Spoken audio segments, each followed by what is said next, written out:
There was no change to the rental income tax regime as alleged.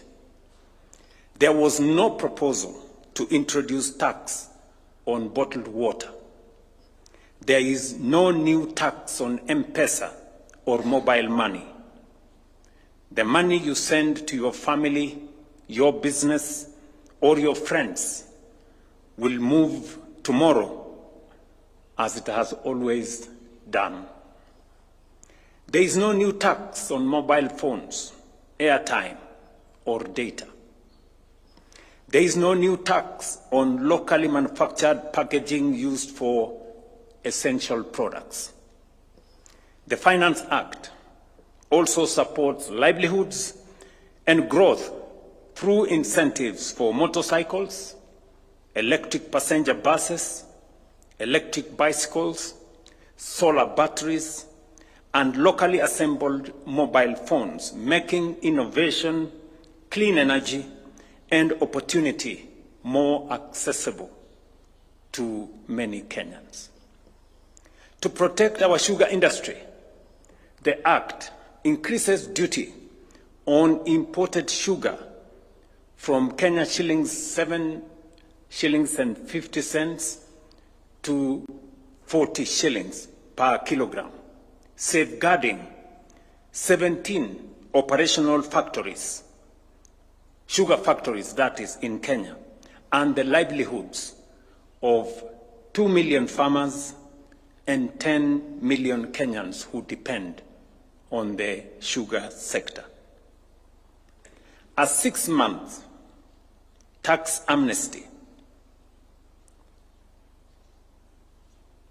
A 6-month tax amnesty will waive penalties and interest on outstanding tax obligations, allowing taxpayers to regularize their affairs while improving liquidity in the economy, in their businesses, and in government. Mortgage tax benefits previously available through banks have now been extended to borrowers from registered microfinance institutions, enabling them to enjoy the same relief that has been available to borrowers in banks. To address concerns raised by returning travelers, including Kenyans who travel abroad and members of our diaspora, we have increased the duty-free allowance from 39,000 Kenya shillings to 260,000 Kenya shillings for gifts and personal effects that Kenyans can buy as they travel or as they come home from their jobs abroad.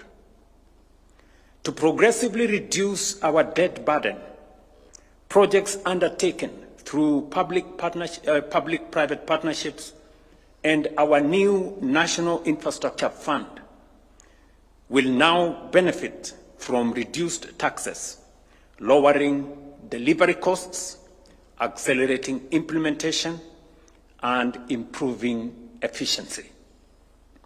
This is what a fair tax system looks like, one that protects the vulnerable, rewards enterprise, promotes compliance, and shares responsibility fairly. The true measure of a budget is not what it collects, but what it makes possible. This budget invests in people, productivity, and prosperity.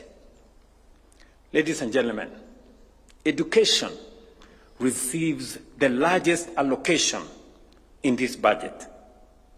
Kenya shillings 784 billion, up from 526 billion in 2022, has been allocated by this budget. This investment reflects a simple belief: every child deserves the opportunity to learn, to grow, and to succeed.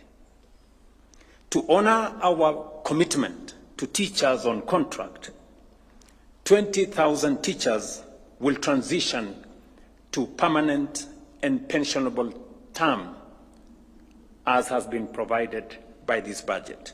In addition, we will recruit a further 24,000 teachers, bringing the total number of teachers hired under this administration to 124,000 teachers.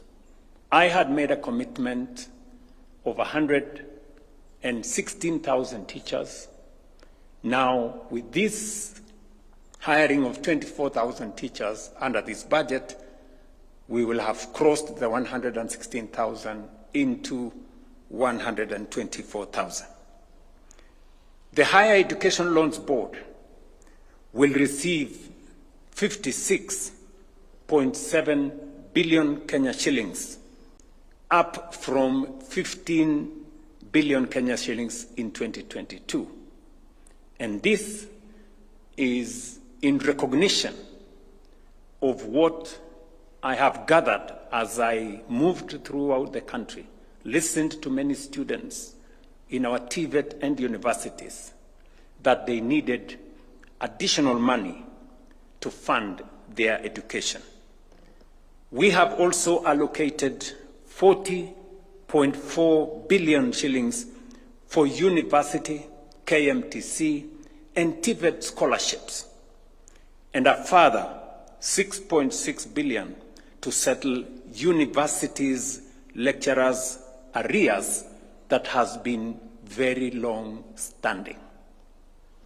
As a result, KMTC students are now eligible to apply for Higher Education Loans Board funding. This was not the case in the past, but now, as I went around, specifically when I was at some point in Kisii, I remember one of the student leaders coming to me and telling me, Mr. President, we are as good as students in college as those in Tibet and as those in universities. I am happy that I can respond positively to that student leader. Funding for free day secondary education and junior school capitation has increased to Kenya shillings 84.6 billion from 52 billion shillings in 2022, while 7 billion has been allocated for free primary education. We have further provided 1.5 billion for examinations, as I have just signed here today, and another 9.9 billion for the administration of national exams going into the future. To support 2.8 million vulnerable learners, Kenya shillings 3 billion has been allocated for our school feeding program to keep more students in class. And I want to commend counties that are partnering with us in making provisions for support of this school feeding program. Under the competence-based education program, Kenya shillings 15 billion will be invested in classrooms, laboratories, and STEM education, particularly in underserved areas. Kenyans will remember that one of the biggest challenges that we encountered when we came into office was shortage of learning spaces. So far, we have built 23,000 classrooms. These 15 billion Kenya shillings allocated under this budget will enhance more classrooms, more laboratories, specifically 1,600 laboratories that will be built, especially in marginalized and underserved areas. In health, this act increases funding by Kenya shillings 43.1 billion shillings from last year. from 132 billion last year to Kenya shillings 175.5 billion this year. Primary health care will now receive 19.1 billion. As a result, let me state this very clearly, that no Kenyan should pay for outpatient services at dispensaries, health centers, and sub-county health facilities in any social health authority accredited public, private, or faith-based hospitals. Let me make this very clear.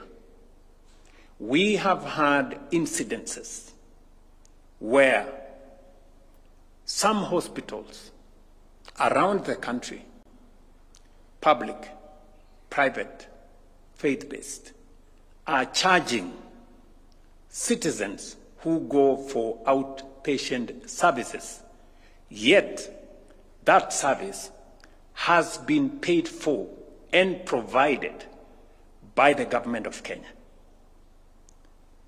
Today, I am making this absolutely clear to any facility in the Republic of Kenya that charges any citizen when they go for outpatient service, that we will shortly make it criminal for anybody to charge any citizen, because the Constitution of Kenya, Section 43, mandates the government of Kenya to provide health of the highest possible to every citizen.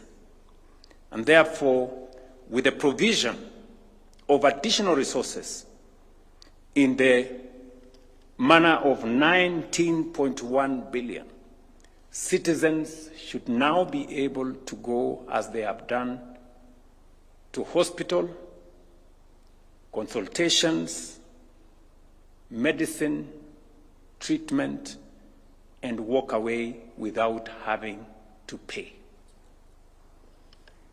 Similarly, and I say this for all hospitals, be they private, be they public, or be they faith-based, because all a hospital needs to do, if a citizen is not registered, they should register them and treat them for free. We will pay for the costs. We have also allocated Kenya shillings 3.7 billion to support all our 107,000 community health promoters through replenishment of kits and tools, and by covering their social health authority contributions. As we all know, our community health promoters have been the greatest champions. In fact, they have been our shujas when it comes to matters health, in every village, in every town, in every city.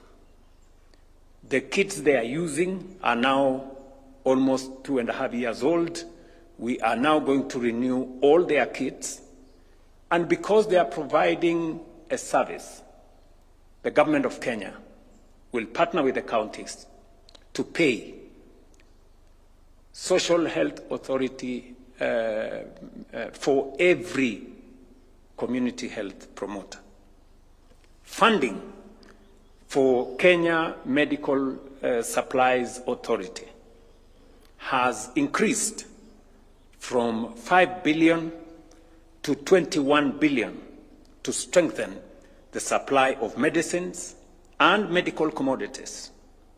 With this investment, there should be no shortage of essential medicine in our health facilities. Let me say this for the avoidance of any doubt. The biggest challenge that citizens have often complained about is the lack of medicine in our health facilities, the hakuna dawa issue. Now, with this provision, I am asking all counties and all hospitals in Kenya to make sure that medicine is available in every health facility in the Republic of Kenya.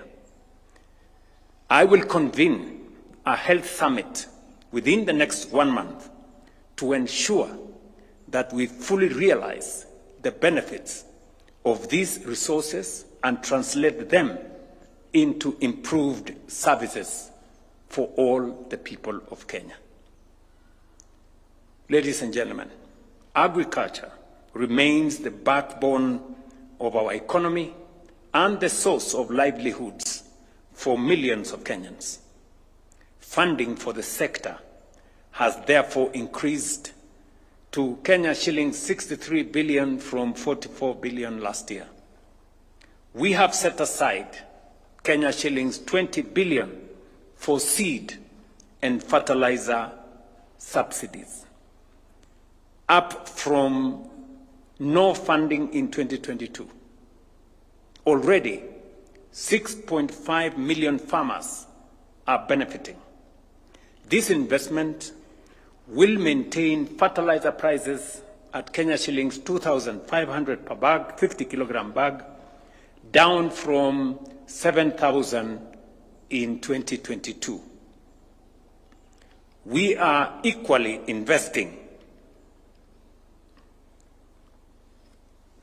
We are equally investing 5.4 billion in food resilience programs, Kenya shillings 2.7 billion to support farmers and workers in the sugar sector. And as citizens know, that is a sector that we have finally turned the corner with, a sector that was almost collapsing. Today, all the sugar mills are working. We have licensed another five actually, sugar mills in the last 2 years. And we have made sure that progressively our estimates indicate that in the next 1 to 2 years, Kenya will be a net exporter of sugar. And that is why we have said imported sugar will now attract heavy duties. We have equally provided 2 billion Kenya shillings to waive coffee farmers' debts. We did provide 1 billion in the budget we just concluded, 2 billion in the budget we just concluded. We are providing another 2 billion in this budget, and we will complete the coffee waiver for farmers in the coming year. We have also provided 500 million shillings to enhance resources in our coffee cherry fund. Young farmers will benefit from a Kenya shillings 1.3 billion credit facility, while pastoral resilience and livestock commercialization programs have received 3.3 billion and 1.3 billion respectively. We have also allocated 5.5 billion to support 300,000 pastoralist farmers in 21 arid and semi-arid counties through cooperatives and market access initiatives. Additional investment will expand access to milk coolers and value addition equipment in the dairy sector. We're already negotiating and in final stages of an additional 650 milk coolers and value addition equipment for our dairy sector. To support rural industrialization and value addition, we have provided 3.85 billion to county aggregation and industrial parks to complete ongoing projects and to operationalize completed facilities with common user facilities. We have already 16 county aggregation and industrial parks that are complete, and we have provided in this year's budget money for their operationalization, money for equipment, money for common user facilities, so that locally produced products can now be processed, value added, before they go into the market. Our goal is simple: to help farmers produce more and more and build greater prosperity in rural Kenya. We are equally committed to empowering women, young people, and grassroots communities, with nearly 110 billion committed to programs that will expand opportunity and strengthen livelihoods. This includes Kenya shillings 22.6 billion for youth programs and 12.4 billion for the National Youth Service to recruit an additional 10,000 young people, modernize facilities, and strengthen skills development. Additionally, we will be funding with other partners Kenya shillings 6.5 billion for classrooms, workshops, and hostels to accommodate an additional 50,000 recruits in our National Youth Service. Already, we have provided money for the purchase of 50 graders for the National Youth Service and 50 tippers for the National Youth Service, for them to work with the Nairobi regeneration and finally for other programs around the country. In addition, 8.8 billion shillings has been allocated for affordable credit to micro and small enterprises. And I just completed a program with Africa Guarantee Finance Fund for them to support this exercise as we work with Kenya Industrial Estates, Kenya Development Corporation, and our MSME sector.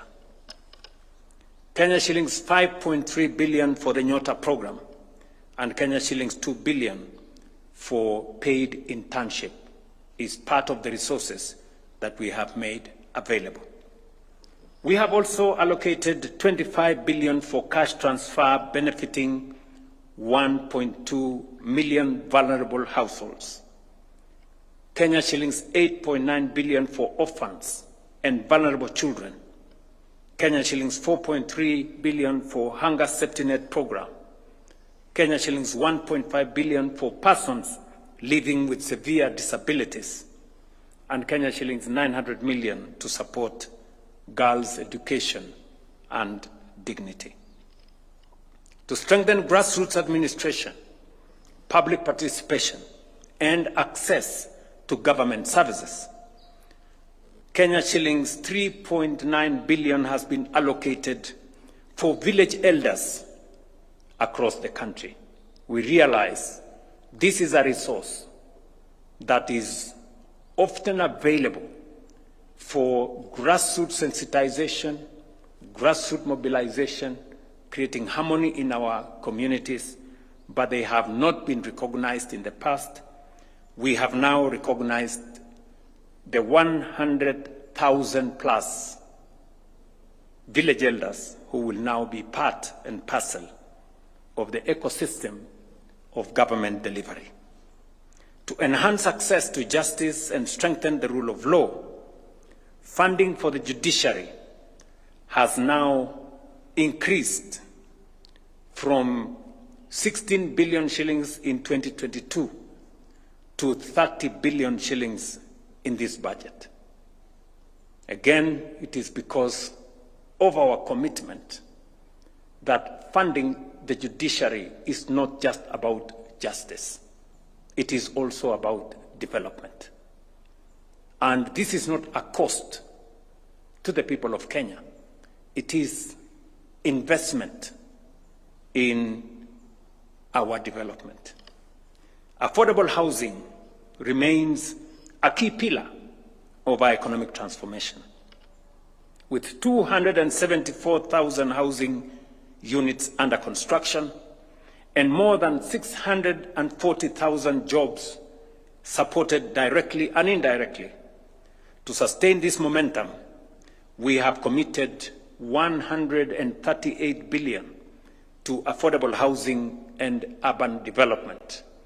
This will finance affordable housing units, our hostels for close to 180,000 students in our universities, in our technical training colleges, in our Kenya medical training colleges, and also to support the construction of markets across Kenya so that our mama mbogas and all other traders operate in an environment that is conducive, that is hygienic, and that is protected.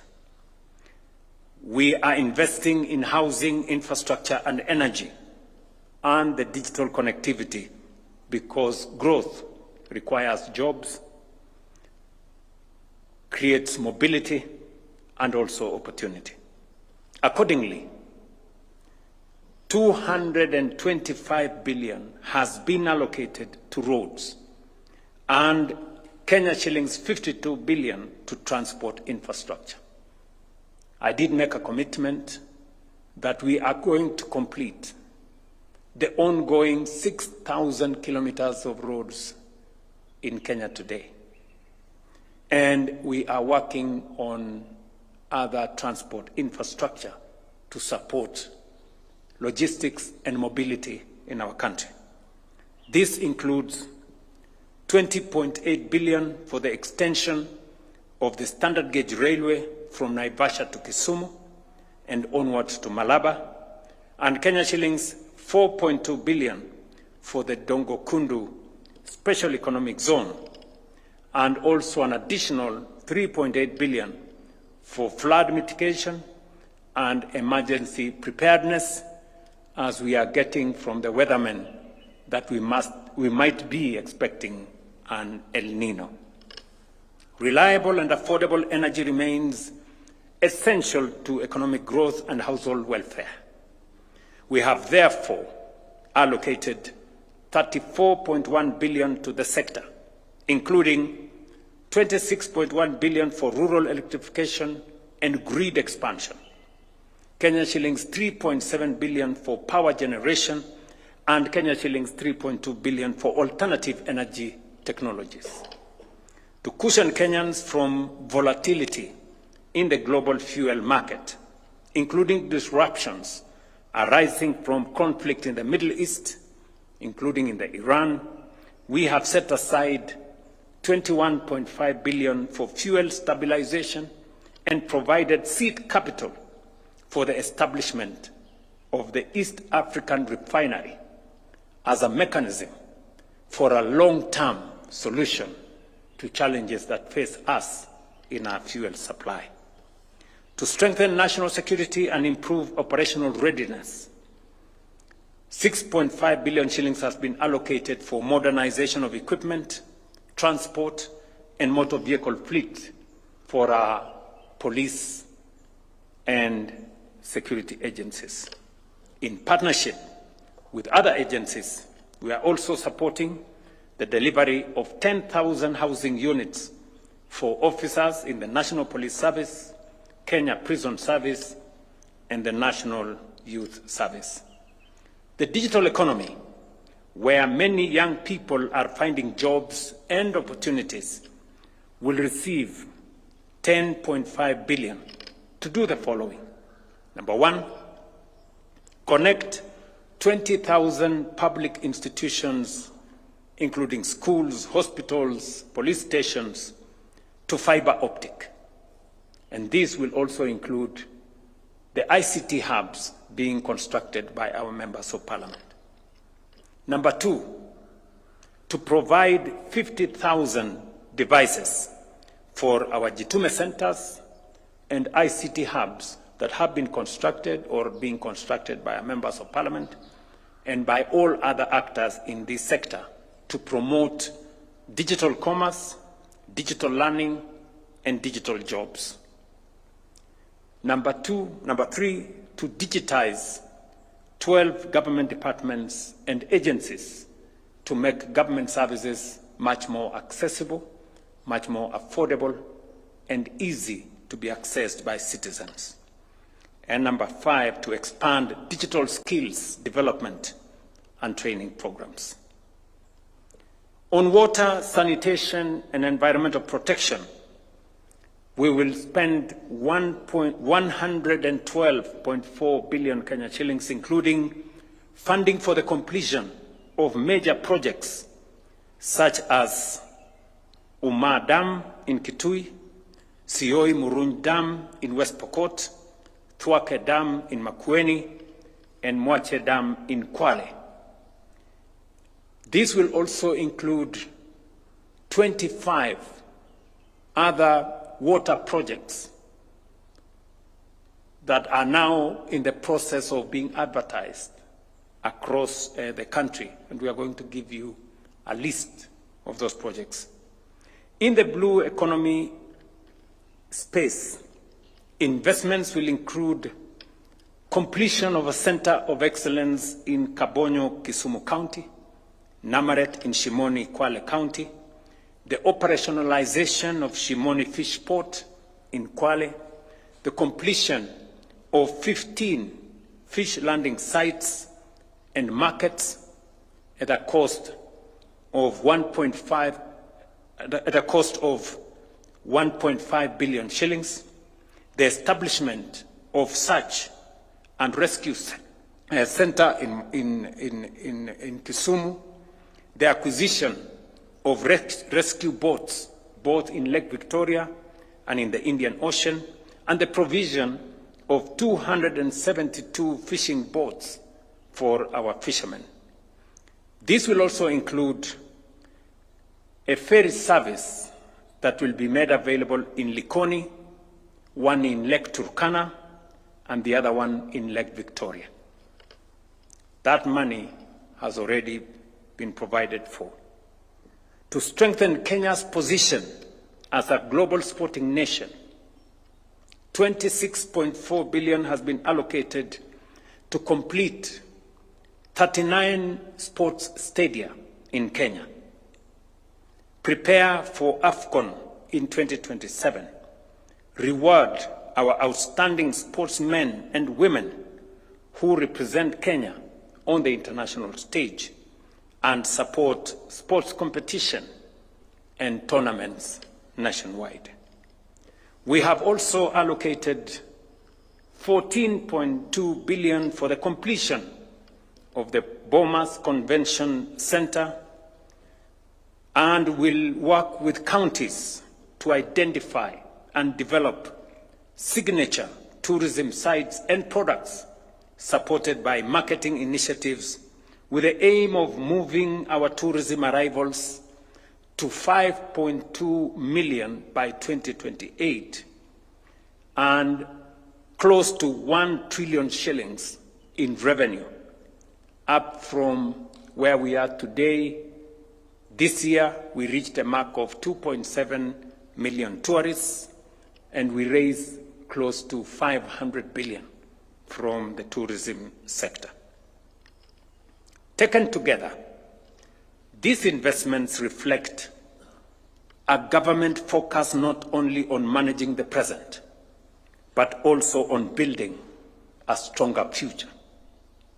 A future with more jobs, more opportunities, better services, and shared prosperity for all of us. Ladies and gentlemen, nation building is work in progress. But I can say with confidence, the foundations are stronger, the direction is right, and the results are becoming increasingly clear and visible. I have said before that Kenya will become a first world nation within a generation. Some hear ambition. I see possibility. Every serious plan must be financed. Every transformation must be funded. and every national aspiration must be backed by action. That is what this budget does. It invests in our children through education, in our families through healthcare, in our farmers through agriculture, in our youth through jobs, enterprise, and skills, and in our future through infrastructure, innovation, and the prudent utilization of public resources. The ultimate measure of this budget will be the opportunities it creates and the lives it transforms. History does not reward pessimism, cowardice, and indecision. History rewards the courageous, the resilient, the builders, and those who refuse to surrender their future to doubt, division, or fear. That is the task before us: to build a stronger economy, create more jobs, to expand opportunity, to protect the vulnerable, and to ensure that prosperity reaches every part of our republic. I did make a commitment to the people of Kenya that the old exclusive development paradigm is gone, that going into the future, every part of Kenya, irrespective of how they voted, irrespective of who they are, irrespective of the past, will benefit from the development of our nation. And that no part of Kenya, no region of Kenya, no section of Kenya, no community of the Republic of Kenya, no religious persuasion will be left behind, that we are going to move together. Together, we must reject propaganda. We must reject misinformation. We must reject disinformation. We must reject fake news. We must reject insults. We must reject hate. We must reject ethnic bigotry and profiling. And we must reject division. I therefore call upon all Kenyans to remain united, confident, and focused on our shared purpose. Let us continue to work together, to build together, and to move forward together. To every farmer feeding the nation, every entrepreneur building a business, every worker striving for a better life, every young person pursuing opportunity, and every family seeking dignity and security, this budget is yours. The government is working for you, and together we are building Kenya's future. The vision is clear. The agenda is set. The plan is funded and on course. The transformation is happening. And together we are building the prosperous, inclusive, and modern nation that we all deserve. Thank you very much for your attention. Asanteni sana. Okay. Thank you. Thank you.